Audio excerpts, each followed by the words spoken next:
first thing is like to work on a film like this. What you know when what drew you to it? Is it the working with Kenneth? Is it working like what is the you're like all right? You know, I was lucky to have this part of Agent Coulson in Iron Man. It was a little part that Jon Favreau asked me to do, and then it just got bigger and more fun. I had some fun stuff to do in Iron Man 2. And then when they said to me on Iron Man 2, you know, you were talking about New Mexico because you're going to be in Thor, I couldn't believe it.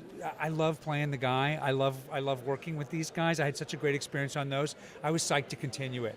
Every time I've played Agent Coulson, it's been kind of more fun than the time before. In a way, it's really lucky because you've got this 9-picture deal, almost, you know, and yeah. Yet you get to work with different directors at the same time. So are you able to see the differences between working with somebody like Kenneth and working with somebody like John? Well, yes, I am. They're very different as directors, and at the same time, there's a commonality. They're both smart as hell.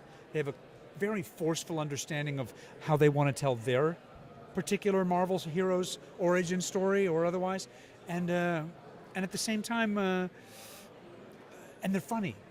There's very smart, funny people involved. I think Kevin Feige and the guys at Marvel have done an amazing job of putting together people who are very different for the different movies and really right for those movies, and at the same time share a real love for the source material and a real intelligence.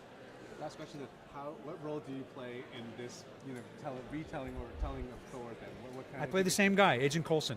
And you interact with them. Like, is there something that you kind of draw the storyline along, or do you just kind of show? Well, up? at the end of Iron Man 2, you saw me in the desert finding the hammer.